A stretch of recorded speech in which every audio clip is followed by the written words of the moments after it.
بسم اللہ الرحمن الرحیم۔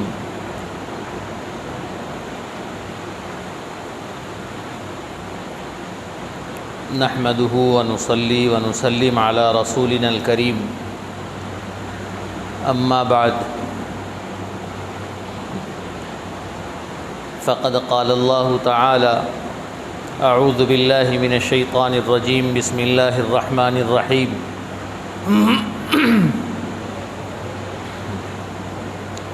انا نحن نزلنا الذکر وانا له لحافظون،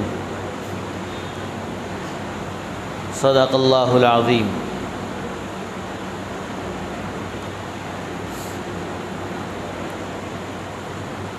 محترم سامعین کرام، عزیز بزرگان دین،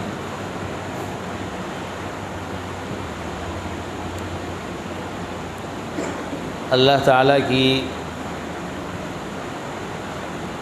کتابوں میں سب سے آخری کتاب قرآن مجید ہے۔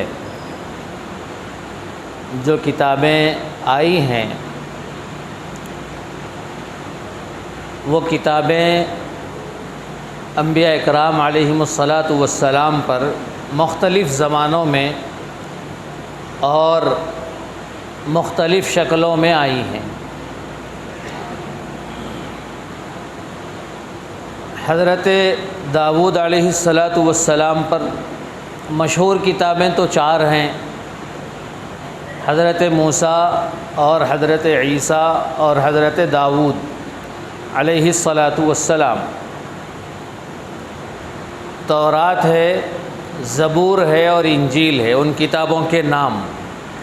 حضرت موسیٰ کو جو کتاب دی گئی اس کا نام تورات، اور حضرت داؤد علیہ الصلاۃ والسلام کو جو کتاب دی گئی اس کا نام زبور، اور حضرت عیسیٰ علیہ الصلاۃ والسلام کو جو کتاب دی گئی اس کا نام ہے انجیل، جس کو بائبل کہتے ہیں آج کل کی زبان میں۔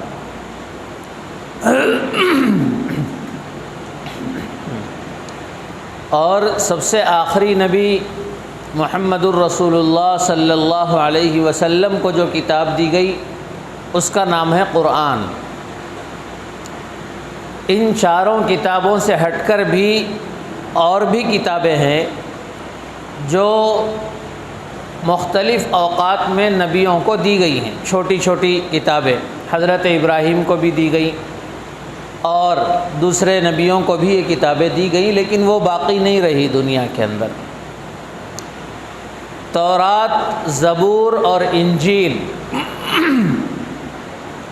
یہ 3 کتابیں بھی اپنی اصلی شکل میں اب دنیا کے اندر باقی نہیں ہیں۔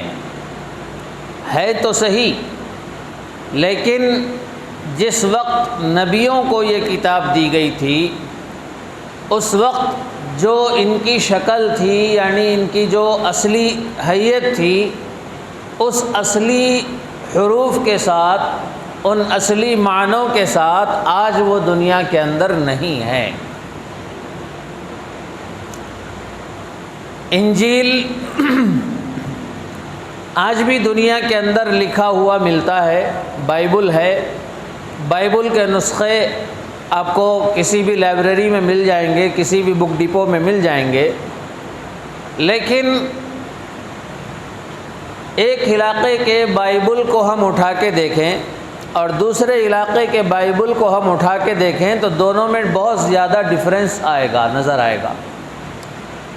ان میں الفاظ میں فرق ہے، اور پھر 100 سال پرانا نسخہ اور اس سے 100 سال پرانا نسخہ اگر اٹھا کے دیکھیں گے، 200 سال پرانا، 300 سال پرانا، تو پھر 100 سال پرانے میں الگ لکھا ہوا ملے گا، 200 سال پرانے میں الگ لکھا ہوا ملے گا۔ نبی پر جو آیتیں نازل ہوئی تھیں، بائبل کی ہوں یا تورات کی ہوں یا زبور کی ہوں، ان آیتوں کے اندر بہت زیادہ تبدیلی ہو چکی ہے، اور یہ صرف ہم نہیں کہتے بلکہ ان کتابوں کے ماننے والے بھی اس بات کا اعتراف کرتے ہیں۔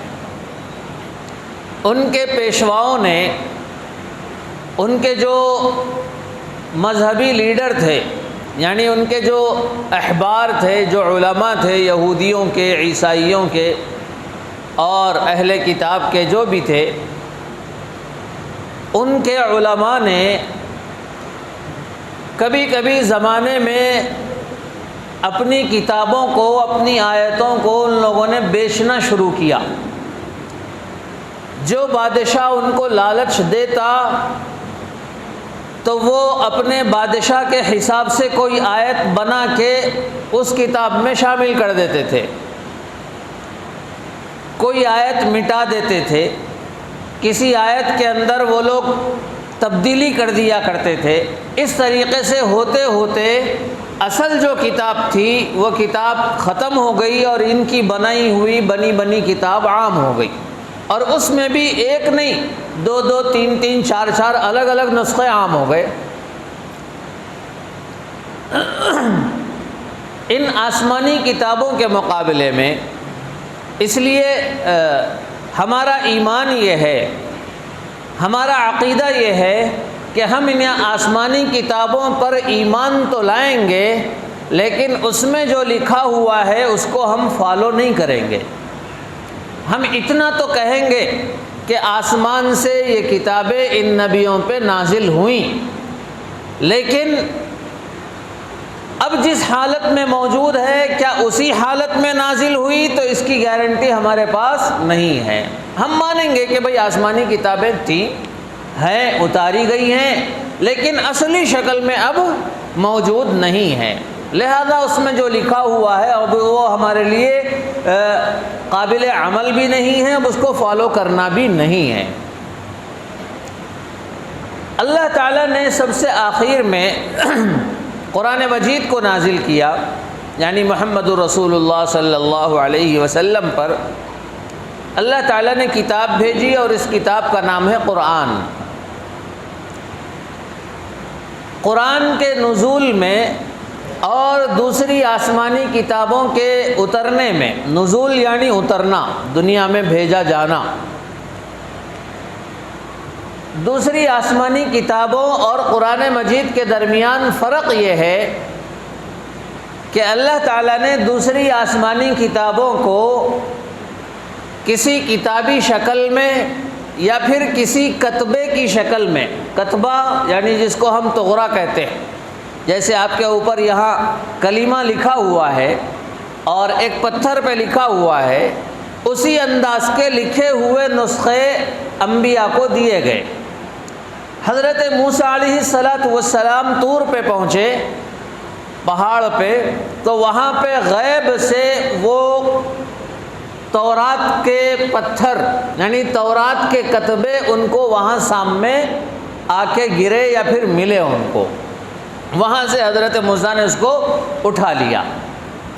ایسے ہی انجیل بھی ہے، ایسے ہی زبور بھی ہے، لیکن قرآن مجید ایسا آسمان سے نہیں آئی کہ بھئی کسی چمڑے کے اوپر یا پھر کسی پتھر کے اوپر یا کسی پتے کے اوپر لکھ کے اللہ تعالیٰ نے وہاں مکے میں اتار دیا ہو یا کہیں رکھ دیا ہو، پھر ادھر حضور صلی اللہ علیہ وسلم کو خواب میں یا کسی اور طریقے سے بتا دیا ہو کہ بھئی جاؤ وہاں ہم نے کچھ رکھ دیا ہے لے لو۔ ایسا نہیں ہوا، ایسا نہیں ہوا۔ جب بھی قرآن مجید نازل ہونا شروع ہوا یا اس کی ضرورت پیش آئی تو حضور پاک علیہ السلام کے پاس حضرت جبرائیل تشریف لائے۔ حضرت جبرائیل آئے اور انہوں نے حضور پاک علیہ السلام کو سنایا۔ قرآن مجید جو آسمان سے اترا ہے وہ قرآن مجید آواز کی شکل میں ہے، وہ قرآن مجید لیٹر کی شکل میں یا پھر حروف کی شکل میں یا لکھا ہوا رائٹنگ کی شکل میں قرآن مجید نہیں اترا۔ رائٹنگ کی شکل میں قرآن مجید نازل نہیں ہوا، بلکہ اللہ تعالیٰ سے براہ راست حضرت جبرائیل علیہ السلام نے وہ آواز سنی، قرآن کی تلاوت کی۔ تلاوت تو ہم کہیں گے، لیکن اللہ تعالیٰ نے قرآن مجید کی جو آیتیں اتاری ہے وہ خود اللہ کا کلام ہے، وہ خود اللہ تعالیٰ کی زبان ہے، وہ خود اللہ تعالیٰ کی زبان ہے، آواز ہے۔ حضرت جبرائیل نے وہ آواز سنی اور پھر حضور پاک علیہ الصلاۃ والسلام کو وہ آواز سنائی، وہ آواز سنائی پلٹا کے۔ جیسے اس کو اگر مثال سے سمجھنا ہو،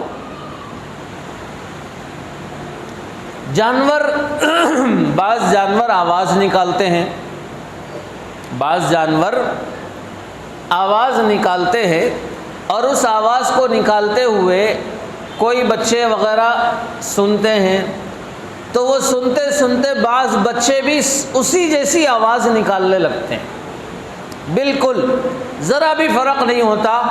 کوئی پرندے کی طرح آواز نکالتا ہے، کوئی کسی جانور کی طرح آواز نکالتا ہے۔ تو جو جانور سے اس نے سنا، کسی پرندے سے اس نے سنا، اس نے میمیکری کی، اس نے اس کی نقل اتاری۔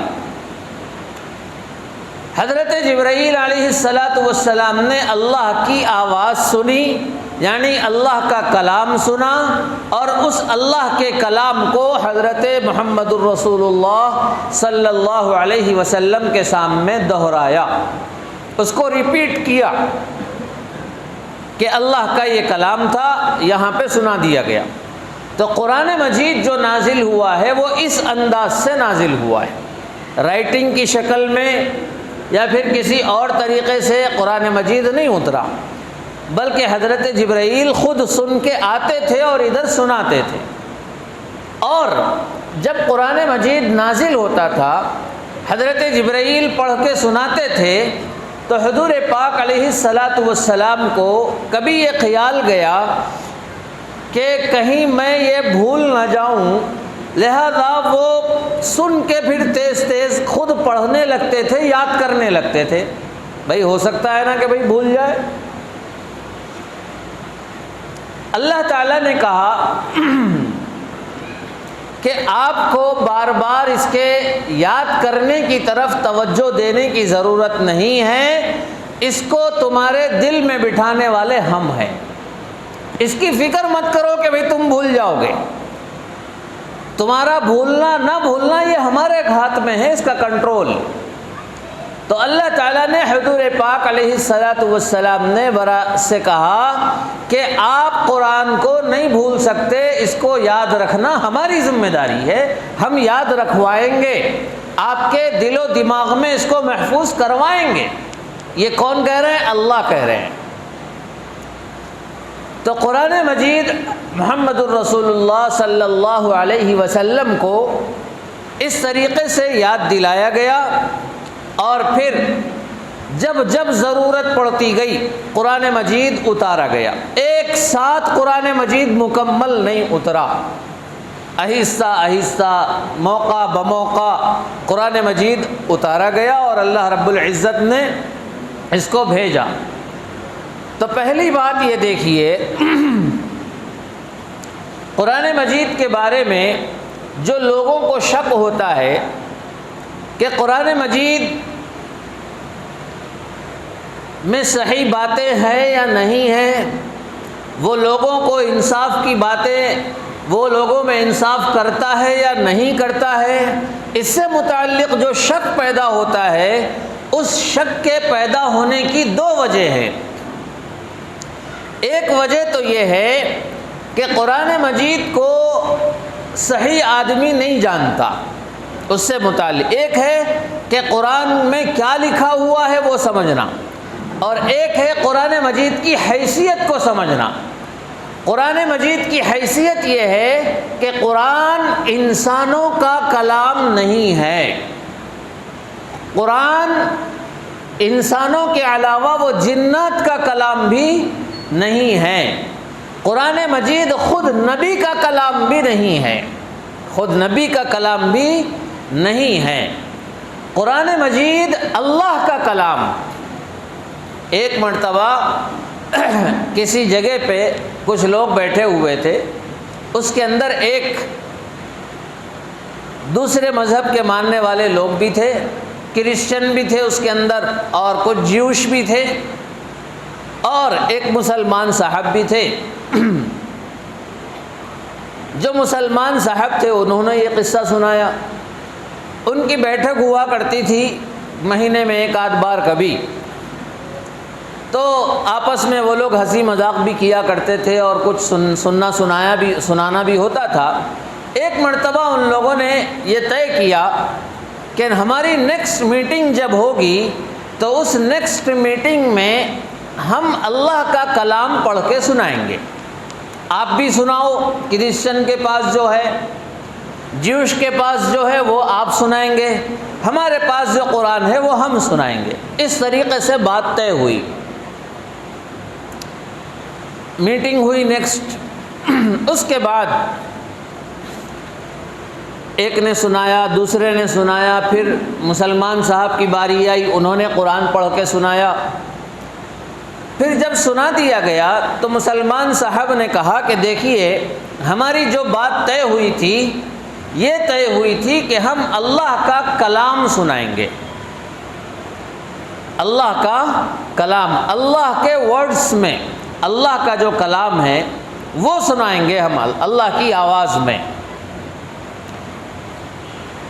انہوں نے پوچھا کہ آپ نے جو بائبل سنایا ہے یہ بائبل کیا اللہ کے ورڈز میں ہے، اللہ کے کلام میں ہے یہ جو آپ نے سنایا ہے؟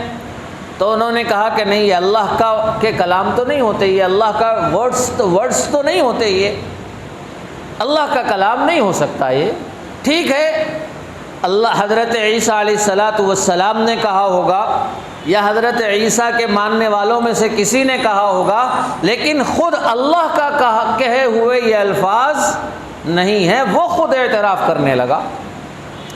پھر جیوش کی باری آئی، اس نے تورات پڑھ کے سنائی اور کہا کہ یہ ہے، تو اس سے بھی یہ بات کہی گئی کہ تورات جس وقت پہاڑ پہ نازل ہوئی تھی کوہ طور پہ، اس وقت جو حروف تھے، اس کی جو رائٹنگ تھی یا پھر اس کے جو ورڈز تھے، یہ وہی ورڈز ہیں جو اس زمانے میں نازل ہوئے تھے۔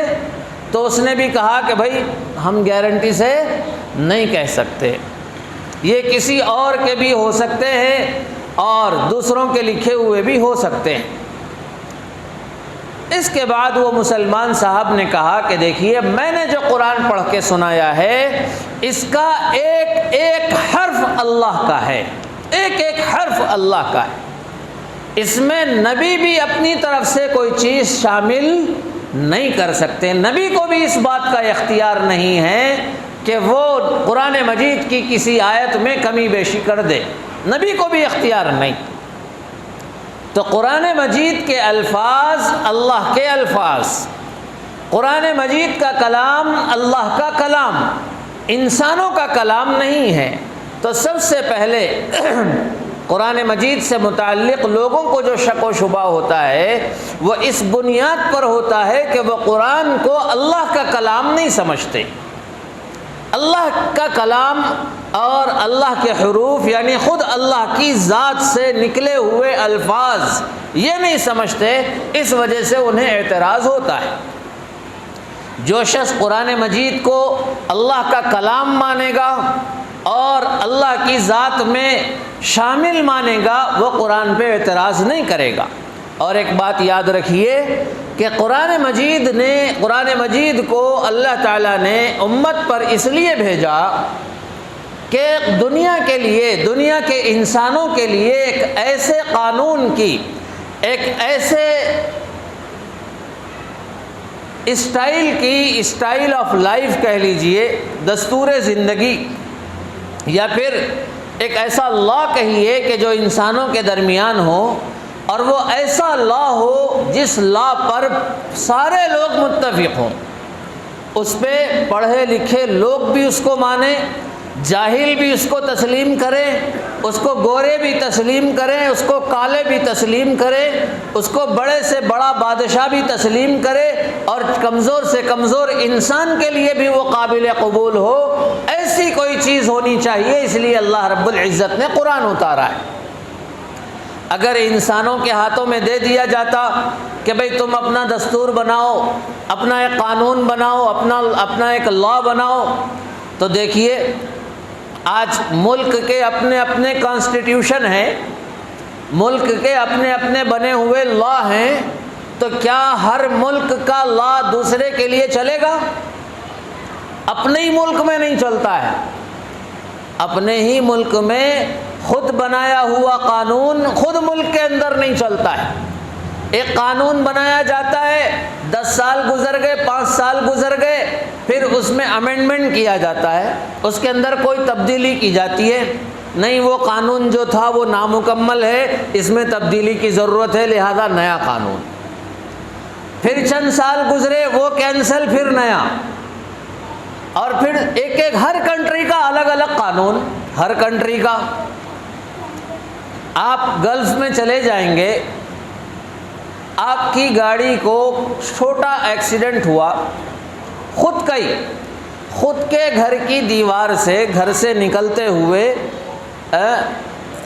اس نے سائیڈ نہیں دیکھا، اس کا سائیڈ میرر جو تھا وہ گھر کی دیوار کو یا گھر کے گیٹ کو لگ گیا اور ٹوٹ گیا، تو وہ سائیڈ میرر وہ آدمی خود سے اب ریپیئر نہیں کرا سکتا، ڈال نہیں سکتا جب تک کہ پرمیشن پولیس کی نہ ملے۔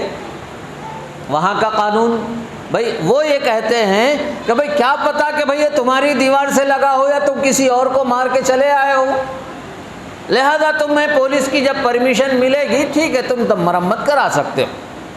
اور ہمارے پاس کا قانون، یہاں تو کچھ بھی کر لو، کوئی پوچھنے والا نہیں، کوئی دیکھنے والا نہیں، قانون اگر بنا ہوا بھی ہے تو اس پہ عمل کرنے والے نہیں۔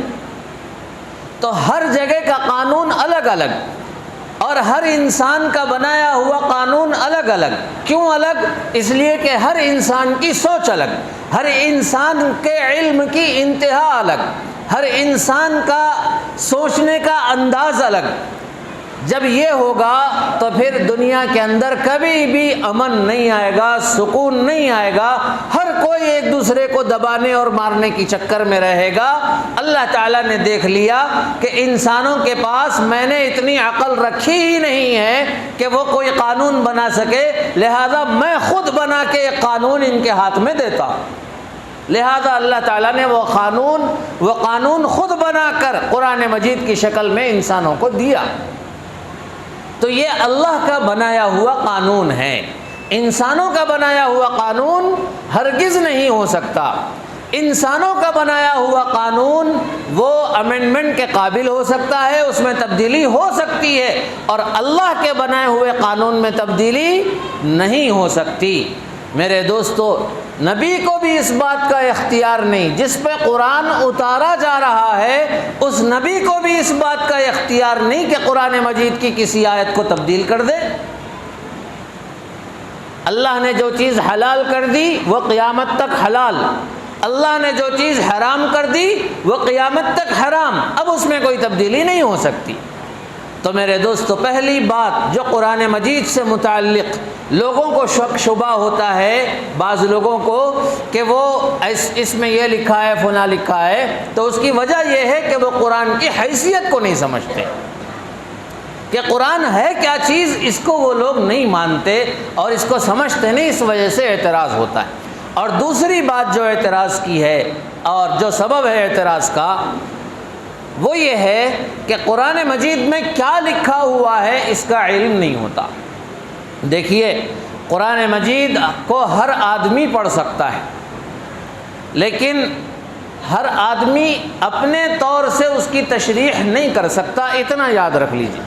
قرآن کو قرآن والے سے سمجھا جائے گا، قرآن کو قرآن والے سے سمجھا جائے گا۔ کیا مطلب قرآن والے سے سمجھا جائے گا؟ قرآن جس نبی پہ اتارا گیا ان نبی کی تعلیمات سے قرآن کو سمجھا جائے گا، ان نبی کی تعلیمات کی روشنی میں، احادیث شریفہ کی روشنی میں قرآن مجید کو سمجھا جائے گا۔ ہر آدمی اپنے حساب سے اگر قرآن مجید کی گائیڈ لکھے گا تو پھر وہی ہوگا کہ اس کو جو سمجھ میں آیا وہ لکھے گا۔ تو جو سبب قرآن مجید پہ اعتراض کا ہے وہ یہ ہے کہ وہ قرآن کو صحیح طور سے نہیں سمجھتے۔ اور سب سے بڑی چیز، قرآن مجید کے اندر جو جہاد کی آیتیں ہیں اور واقعی ہیں، ہم یہ نہیں کہتے کہ قرآن میں جہاد کی آیتیں نہیں ہیں، بلکہ ہیں اس کے اندر جہاد کی آیتیں، ایک نہیں کئی آیتیں ہیں۔ تو اس جہاد کی آیتوں پر لوگوں کو اعتراض اعتراض ہوتا ہے کہ کیوں قرآن میں یہ جہاد کی آیت ہے؟ میرے دوستو، دنیا کے کسی کانسٹیٹیوشن میں کیا کوئی فوجیوں کا ایک گروپ نہیں ہوتا کسی ملک کے اندر، یا کسی ملک کے اندر کسی کنٹری کے کسی کنٹری کے قانون کے اندر اگر ان کا ایک لڑائی کا قانون ہوتا ہے اور ان کے پاس لڑائی کے لیے اسلحے ہوتے ہیں، اور آج تو ایٹم بم کا زمانہ ہے، نیوکلیئر کا زمانہ ہے، تو آج لوگ نیوکلیئر اپنے پاس رکھ رہے ہیں کئی ملک، تو کیا اپنے ملکوں کے اندر ایسا قانون نہیں ہے؟ تو جب یہ ایک ضرورت ہے، اس ضرورت کی بنا پر جہاد کا قانون قرآن مجید میں ہے۔ اب اس کے ڈیٹیل کیا ہیں، اس کی تفصیل کیا ہے، یہ سمجھنے کی ضرورت ہے۔ بھئی قرآن مجید اور دنیا کا ہر دستور ہر انسان کو اپنی آزادی کے ساتھ جینے کا حق دیتا ہے، یہ بات یاد رکھ لیجئے۔ قرآن بھی یہ حق دیتا ہے، ہر انسان کو اپنی آزادی سے جینے کا حق ہے، لیکن وہ آزادی سے مراد ایسی آزادی جس کو معاشرہ تسلیم بھی کرتا ہو، جس کو ایک اچھا اور صاف ستھرا ذہن اور قلب سلیم، ایک اچھا دل جس آزادی کو تسلیم کرتا ہو، اس آزادی کے ساتھ ہر ایک کو رہنے کا حق ہے۔ اب اگر کوئی یہ آزادی سلب کرنا چاہتا ہے، کھینچنا چاہتا ہے، تو پھر اسے ڈیفنس کا بھی اختیار ہے، اسے اٹیک کا بھی اختیار۔ جہاں جیسا موقع ہوگا وہاں ویسا فیصلہ کیا جائے گا۔ تو جہاد بھی یہی ہے، جہاد ظلم کو روکنے کا ایک طریقہ ہے۔ جہاد ظلم کرنے کا نہیں، ظلم کو روکنے کا طریقہ ہے، اس کا نام جہاد ہے۔ اب آپ ڈیٹیل میں جائیں گے تو اس کی بہت تشریح نکلے گی۔ جن قرآن مجید کی جن آیتوں پر لوگوں کو اعتراض ہوتا ہے، مسلمانوں کو چاہیے اور غیر مسلموں کو بھی چاہیے، اور جن کو اعتراض ہوتا ہے ان کو بھی چاہیے کہ قرآن مجید کے ان آیتوں کو ڈیٹیل سے پڑھیں۔ آج ہر لینگویج میں قرآن مجید ہے، آپ پڑھیے تفصیل سے، اسے سمجھیے، اور اگر واقعی اعتراض ہوتا ہے تو علماء موجود ہیں، قرآن مجید کے اسکالر موجود ہیں، ان سے پوچھیے کہ بھئی یہ آیت ہمیں نہیں سمجھ میں آتی، کیا مطلب ہے اس کا؟